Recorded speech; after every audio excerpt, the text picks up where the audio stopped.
ایسا بنے گا کہ خان صاحب نے ایک پیغام دیا تھا پی ایچ ڈی اسکالرز کے نام، جیسے قائد اعظم محمد علی جناح پیغام دیا کرتے تھے اور آج تک وہ پیغام زندہ ہے.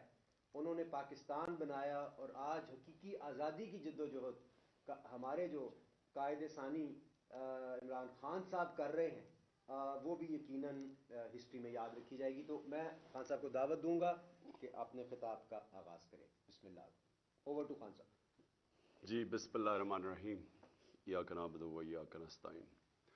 میں سب سے پہلے تو بابر آپ کا شکریہ ادا کرتا ہوں کہ آپ نے مجھے موقع دیا کہ ہمارے جو ملک کے تھاٹ لیڈرز ہیں، پی ایچ ڈی کا مطلب کہ جو اس ملک کی انٹلیکچول کریم ہے، اس سے بات کرنے کا مجھے موقع دیا. دیکھیں میں ایک کوئی نہ دینی اسکالر ہوں، صرف ایک طالب علم ہوں تاریخ کا بھی، اور اپنی جو بھی اسلام کی تاریخ میں نے پڑھی ہے، اور اس کے علاوہ جو انٹرنیشنل ریلیشنز ہیں دنیا کا، کیونکہ مجھے موقع ملا کہ دنیا میں مغربی کلچر کو اندر سے دیکھنے کا، اور مجھے کرکٹ کی وجہ سے ساری دنیا دیکھنے کا بھی موقع ملا. تو میں جو اپنا تجزیہ آپ کے سامنے رکھتا ہوں وہ میرے اپنے پرسنل ایکسپیرینسز سے ہے، اور جو میں نے یونیورسٹی میں میری ڈگری تھی وہ بھی پالیٹکس کی تھی. تو میں سب سے پہلے آپ کو جو چیز آپ کے سامنے رکھنا چاہتا ہوں نا وہ یہ کہ دیکھیں جو ہمارے انٹلیکچوئلز، ہمارے علماء، ہمارے اسکالرز، ان کی سب سے بڑی ذمہ داری یہ ہے کہ وہ پاکستان کو جو ایک ساری مسلمان دنیا میں ایک یونیک ملک بنا تھا، جو اسلام کے نام پہ بنا تھا. باقی ملک اور وجہ سے نیشنلسٹ اسٹیٹس تھیں، مثلا ترکی ایونچولی جب عثمانیہ سلطنت ختم ہوئی یا خلافت ختم ہوئی تو ترکی ایک نیشنلزم کے نام پہ کمال اتاترک نے کھڑا کیا تھا.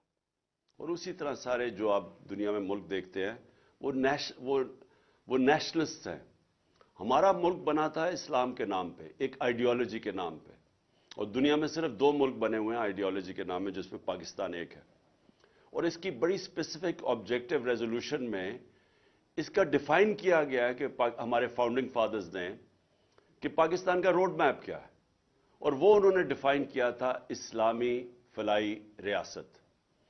اور اس کا اگر آپ اس کی بھی ڈیپتھ میں چلے جائیں تو وہ اس کو مدینہ کی ریاست، جو سب سے پہلے اسلام کی ریاست سیٹ اپ ہوئی تھی مدینہ میں ہمارے نبی صلی اللہ علیہ وسلم نے، اس کے اوپر وہ دنیا کی پہلی فلاحی ریاست بنی تھی. تو ہم نے جو فاؤنڈنگ پرنسپلز تھے اس کے اوپر بیس کرنا تھا پاکستان.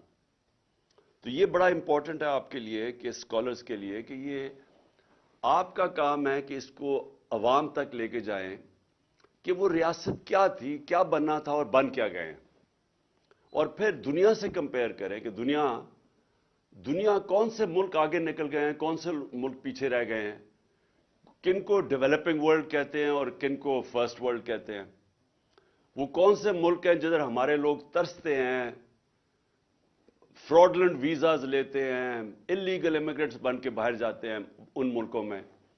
مسلمان ملکوں سے آپ دیکھتے ہیں کہ کشتیوں میں بیچارے جا رہے ہوتے ہیں یورپ میں اور ڈوبتے ہیں اور مر جاتے ہیں، اور صرف اس لیے کہ وہ بھاگنا چاہتے ہیں ہمارے ملک سے ان ممالک جو مسلمان ملک نہیں ہیں. تو وہ کیا وجوہات ہیں؟ تو میرا جو سب سے پہلے میں شروع کرتا ہوں کہ دیکھیں اسلام کے اندر ہمارا رب العالمین ہے، سب انسانوں کا خدا ہے، رب المسلمین نہیں ہے. ہمارے نبی صلی اللہ علیہ وسلم رحمت للعالمین ہے، سب انسانوں کے لیے وہ رحمت بن کے آئے تھے. تو یہ سب سے پہلے یہ یاد رکھیں کہ جب جو بھی انسانی معاشرہ ان کے اصولوں کے اوپر، ان کے بتائے ہوئے اصولوں پہ جو بھی انسانی معاشرہ چلے گا وہ اوپر چلا جائے گا. وہ ضروری نہیں ہے کہ وہ مسلمان ہو، وہ انسان ہو. تو آج آپ جب کانٹرڈکشن دیکھتے ہیں کہ کیا وجہ ہے کہ ہمارے سے پہلے یورپ اوپر گیا، آج امریکہ اوپر ہے، چین اوپر جا رہا ہے لیکن مسلمان تو نہیں ہے یہ. اگر آپ اس کی ڈیپتھ میں جائیں گے تو یہ ان اصولوں پہ چل رہے ہیں جو میرے نبی صلی اللہ علیہ وسلم نے مدینہ کے ریاست پہ سیٹ کیے تھے جو اصول. تو ان کے میں مین چیزیں آپ کو بتا دیتا ہوں. ڈیپتھ میں تو اسکالرز کا کام ہے جانا اور لوگوں کو ان ڈیپتھ میں بتانا کہ کیسے, کیوں اللہ ہمیں حکم دیتا ہے کہ اس نبی صلی اللہ علیہ وسلم کی سنت پہ چلو, ان کی شریعہ پہ چلو. تو وہ تو ہماری بہتری کے لیے اللہ کہتا ہے نا, قرآن تو ہمارے لیے گائیڈنس ہے. تو جب اللہ ہمیں حکم دیتا ہے تو وہ کسی وجہ سے دیتا ہے, کیونکہ وہ جو انہوں نے اسٹیٹ سیٹ اپ کی تھی وہ اس اسٹیٹ کے اندر دنیا کے تاریخ کا سب سے بڑا انقلاب آیا تھا.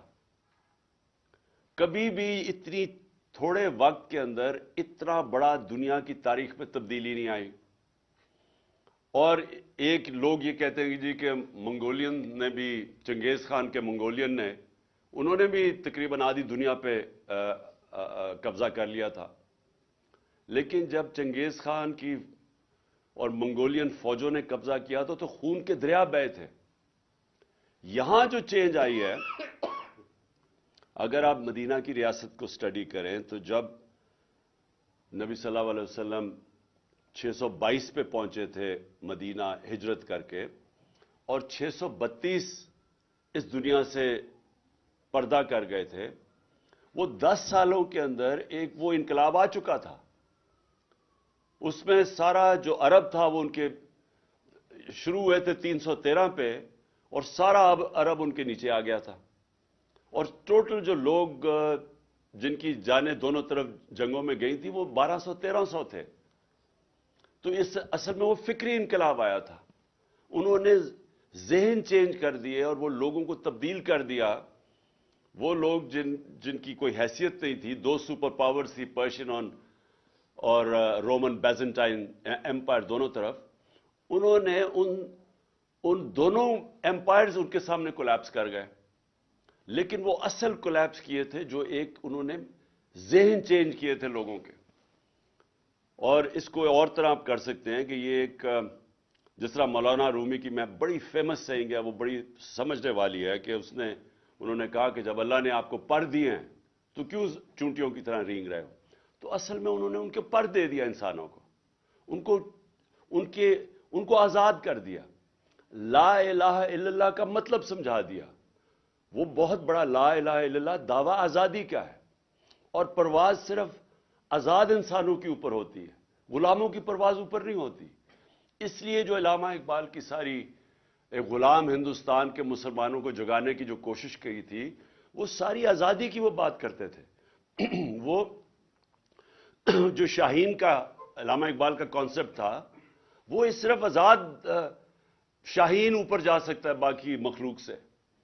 تو مدینہ کی ریاست میں انسانوں کو آزاد کیا, ذہنی طور پہ آزاد کیا, لا الہ الا اللہ کے ذریعے آزاد کیا, اور پھر وہ جو ریاست بنائی وہ اصولوں کے اوپر کھڑی کی گئی. نمبر 1 اس کا اصول تھا عدل اور انصاف.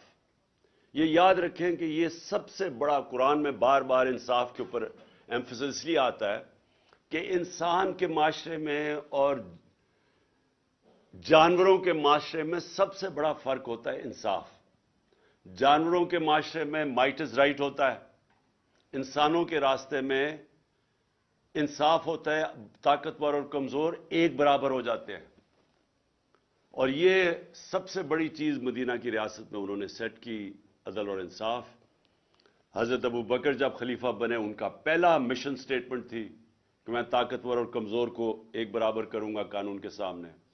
اس کے بعد حضرت عمر کی مشن سٹیٹمنٹ یہی تھی کہ میں طاقتور کو قانون کے نیچے لے کے آؤں گا, اور پھر حضرت علی کی بھی مشن سٹیٹمنٹ یہ تھی.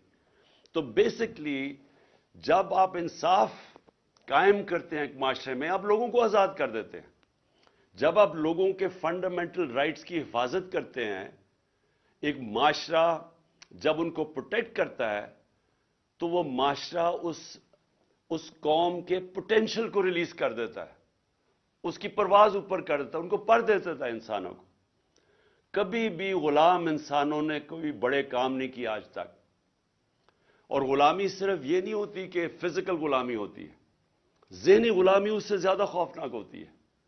اور وہ جو کلونیلزم کا جو سب سے بڑا امپیکٹ پڑتا ہے وہ ہمیں ذہنی غلام بنا دیتا ہے دوسرے کلچر کی. ہم ابھی تک یہی نہیں سمجھ سکے کہ جب ہم انگریزی پڑھاتے ہیں لوگوں کو ہائر ایجوکیشن کے لیے، اور کیونکہ اس وقت اسیوم کیا جاتا ہے کہ ہائر ایجوکیشن جو ہے وہ انگریزی زبان کے لیے سیکھنا ضروری ہے. وہ ایک وقت پہ ہمارے نبی صلی اللہ علیہ وسلم نے کہا تھا کہ چائنا بھی جانا پڑے تعلیم حاصل کرنے کے لیے تو جاؤ، علم حاصل کرنے کے لیے. تو وہاں تک تو ٹھیک ہے، لیکن اس کے انگریزی کی وجہ سے ایک دوسرے کلچر کا غلام بن جانا یہ بڑی خطرناک چیز ہے. کیونکہ غلام پھر اچھے غلام ہی بنتے ہیں، ان کے اندر اوریجنل تھنکنگ ختم ہو جاتی ہے، اوریجنل تھاٹ ختم ہو جاتا ہے، انوویشن، انوینشنز جس کی وجہ سے معاشرے آگے بڑھتے ہیں وہ ختم ہو جاتے ہیں. کیونکہ وہ بس صرف باہر سے نالج کو اڈاپٹ ہی کرتے رہتے ہیں، وہ اپنی پھر نالج پروڈیوس نہیں کرتے. اور یہی جب آپ مسلمانوں کی تاریخ دیکھیں تو جو ایک دم وہ سویلائزیشن اوپر گیا تھا اس کے پیچھے پورا ایک انٹلیکچوئل، پورا ایک تھنک ٹینکس بنے تھے جو بغداد کے اندر بیت الحکمہ قائم کیا تھا ہارون الرشید نے اور مامون الرشید نے. وہ جو ساری دنیا سے انہوں نے کتابوں کی ٹرانسلیشنز کی تھی وہاں، اس میں بڑے بڑے اسکالرز نکلے تھے. مسلمانوں نے دنیا کے اندر سائنس میں لیڈ کیا تھا، ٹاپ اسکالرز مسلمان تھے. اس کی وجہ تھی کہ ان کی باقاعدہ ایک علم سیکھنے کو انہوں نے ایک سیکرڈ ڈیوٹی بنا دیا کہ آپ اگر عبادت کا درجہ دے دیا تعلیم کی حاصل کرنے کا.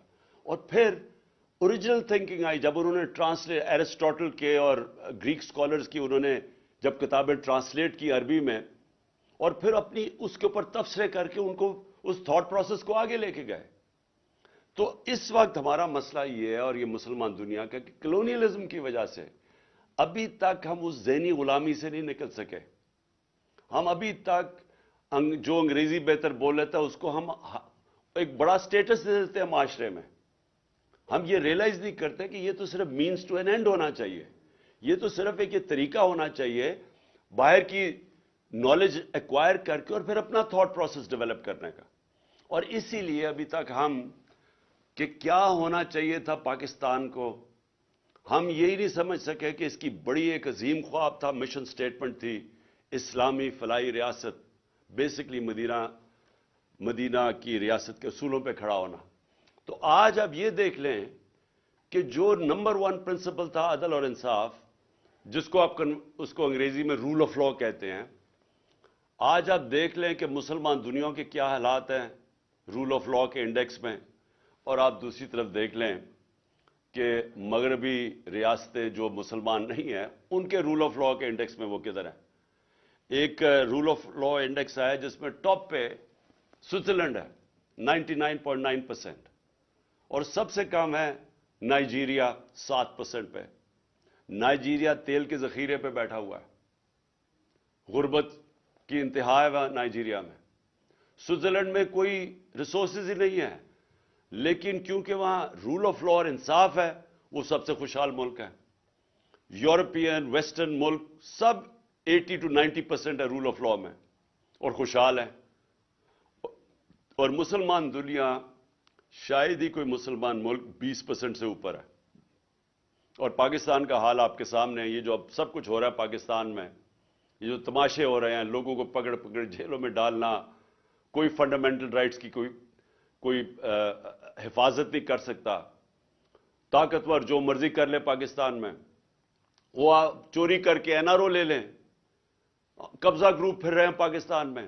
قبضہ گروپ کون ہوتا ہے؟ جو طاقتور کمزور کی زمین پہ قبضہ کرتا ہے. تو یہاں تو کمزور کی حفاظت کرنے کے لیے معاشرے کے اندر جو ہونا چاہیے تھا، پروٹیکٹ کرنا چاہیے تھا عوام کے اور لوگوں کے رائٹس کو، وہ ہے ہی نہیں. کبھی آپ نے سنا ہے یورپ کے اندر کبھی کوئی قبضہ گروپ ہے؟ کبھی سوچا ہے کہ کسی، یہ جو پاکستانی، کبھی پوچھے ان سے کبھی کسی کی زمین پہ قبضہ ہوا یا گھر پہ قبضہ ہوا؟ کبھی آپ نے سنا ہے وہاں کے ملک کے طاقتور لوگ جو ملک کی ریسورسز کو چوری کرتے ہیں، جس کو کرپشن کہتے ہیں. کرپشن ہوتا ہے جو آپ قوم کے پیسے کو چوری کرتے ہیں، اور جو چوری ہمارے وہ انڈیویجول اس کو چوری کہتے ہیں، ڈاکہ کہتے ہیں، لیکن کرپشن وہ ہوتی ہے جو قوم کے وسائل کو چوری کرتے ہیں. کبھی آپ نے سنا ہے کسی مغربی ملک کے اندر کہ بڑے بڑے چوروں کو NRO دیا ہو؟ اور اسی لیے نبی صلی اللہ علیہ وسلم نے 1500 سال پہلے کہا تھا کہ تمہارے سے پہلے بڑی قومیں تباہ ہوئی. جو طاقتور جب چوری کرتا تھا تو اس کو نہیں پکڑتے تھے، کمزوروں کو صرف سزا دیتے تھے. تو یہ آج اب مغرب میں آپ کو نہیں نظر آئے گا. وہ سب سے زیادہ زور ہوتا ہے بڑے چوروں کو پکڑنا. سنگاپور جو آج سب سے بڑا سکسیسفل ماڈل سمجھا جاتا ہے، ہمارے ساتھ سنگاپور کی پر کیپٹا انکم تھی 50 55 60 سال پہلے. ہمارے اور ان کی پر کیپٹا تقریباً ایک ہی برابر تھی. میرا $150-200 ایسے کچھ تھا. آج سنگاپور کی پر کیپٹا $60,000 ہے، اور پاکستان کی پر کیپٹا انکم مجھے بڑے افسوس سے کہنا پڑتا ہے پتہ نہیں 2000 بھی پہنچی ہے یا نہیں، کیونکہ اب جب روپیہ گرتا ہے تو وہ نیچے آ جاتی ہے پر کیپٹا. اور اب $100 گرا ہے پچھلے 8-9 مہینے میں $100 میں گر چکا ہے. تو سوچے کہ پر کیپٹا اور نیچے آ گئی ڈالر ٹرمز کے اندر. تو سنگاپور کی $60,000 پر کیپٹا ہے. تو سنگاپور نے کرپشن کے اوپر آتے ساتھ ہی ہاتھ ڈالا. کیسے؟ قانون رول آف لا اسٹیبلش کر کے. انہوں نے چھوٹے چوروں کو نہیں پکڑا، انہوں نے وہ جو حدیث ہے اس کے اوپر چل کے انہوں نے سب سے بڑے لوگوں کو، بڑے بڑے وزیروں کو پکڑا، اور اس کے بعد وہ نیچے خود ہی لوگ ٹھیک ہو جاتے ہیں. اور چھوٹی چوری سے ملک تباہ نہیں ہوتے. جو بڑے بڑے وزیر اعظم، منسٹرز، جب آپ کے صاحب اقتدار، صاحب حیثیت جب وہ چوری کرتے ہیں تب ملک ختم ہوتا ہے. چائنا نے جو سب سے تیزی سے ترقی کر رہا ہے، 450 تقریباً 450 وزیروں کو انہوں نے سزائیں دی ہیں پچھلے 7 سال میں. تو کوئی بھی ملک جب تک انصاف قائم نہیں کرتا وہاں خوشحالی نہیں آتی. جب تک رول آف لا نہیں ہے ڈیموکریسی نہیں آتی. ڈیموکریسی آپ جب رول آف لا کا مطلب ہی ڈیموکریسی ہے. ڈیموکریسی ہوتی وہ ہے جو قانون کے سامنے سب کو ایک برابر کر دیتی. تو جب آپ کے ملک میں رول آف لا نہ ہو ڈیموکریسی نہیں آتی. اب یہ تماشا دیکھ لیں پاکستان میں. آئین کہتا ہے کہ 90 دن کے اندر الیکشنز ہونے ہیں. وہ سارے مل کے کہہ رہے ہیں کہ نہیں جی 90 دن میں الیکشن نہیں، اور بہانے مار رہے ہیں کہ کوئی جی پتہ نہیں پیسے نہیں ہیں. پیسے نہیں ہیں. سوچے کہتے ہیں پیسے نہیں ہیں الیکشن کروانے کے لیے. یہ تو ڈائریکٹ یہ بھی آئین کی کانٹروینشن ہے.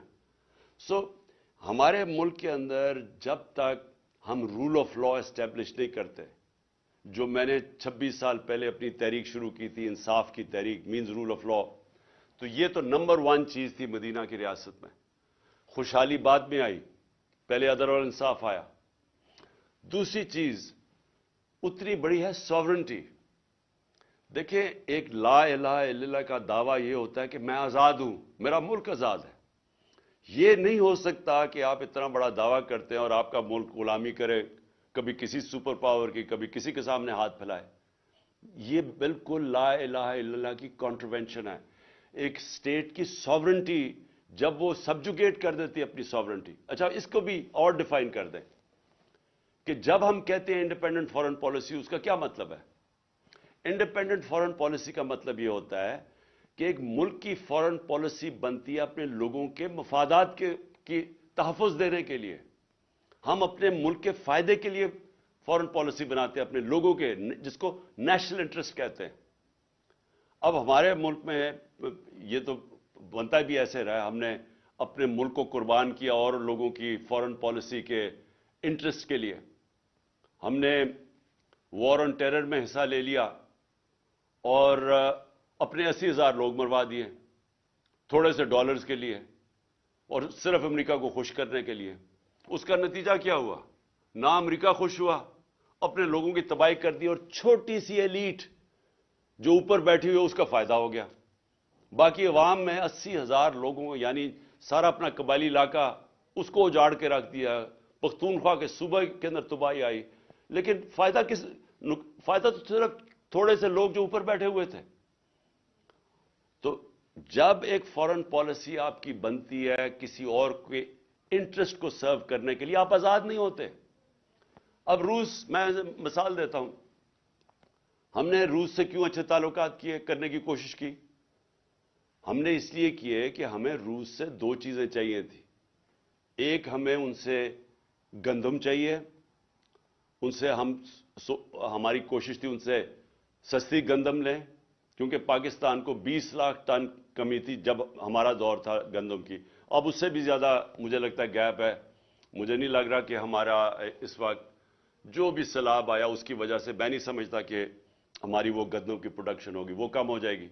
اور پھر ایک دم دنیا میں تیل اوپر چلا گیا، اور جب روس اور یوکرین کی یہ لڑائی ہوئی تو اس سے اور تیل اور اوپر چلا گیا.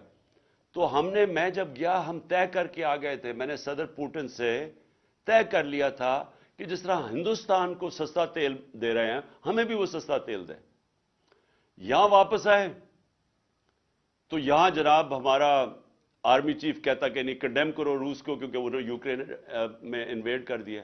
ہم نے ان کو سمجھا، اس کو میں نے بتایا کہ ہندوستان تو نہیں کنڈیم کر رہا، امریکہ کا وہ اسٹریٹجک ایلائی ہے، کوڈ کا ممبر ہے، وہ تو نہیں کنڈیم کر رہا، تو ہمیں نیوٹرل رہنا چاہیے جو ہندوستان رہ رہا. ہمارے آرمی چیف نے، آپ یہ سوچیں کہ خود ایک یعنی گریڈ 22 آفیسر نے بیٹھ کے ایک سیکیورٹی کا سیمینار تھا، اس نے خود کنڈیم کر دیا روس کو. ہم ان سے سستا تیل لے رہے ہیں، اس نے کنڈیم کر دیا، اور امریکہ کو خوش کرنے کے لیے. اب اس سے نتیجہ کیا ہوا؟ ہندوستان کا جو مہنگائی تھی، انفلیشن تھی، وہ کوئی 7.5% تھی. دنیا میں تیل اوپر گیا کیونکہ لڑائی جب ہوتی رہی تھوڑا اور اوپر چلا گیا.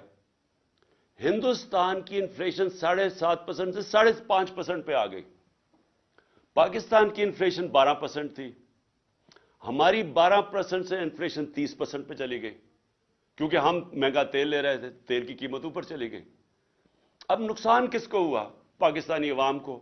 میں یہ کوئی اپنی ذات کے لیے تو نہیں کہہ رہا تھا، میں تو اپنے لوگوں کے لیے فیصلہ کیا تھا کہ ہمیں سب سے بنانی چاہیے.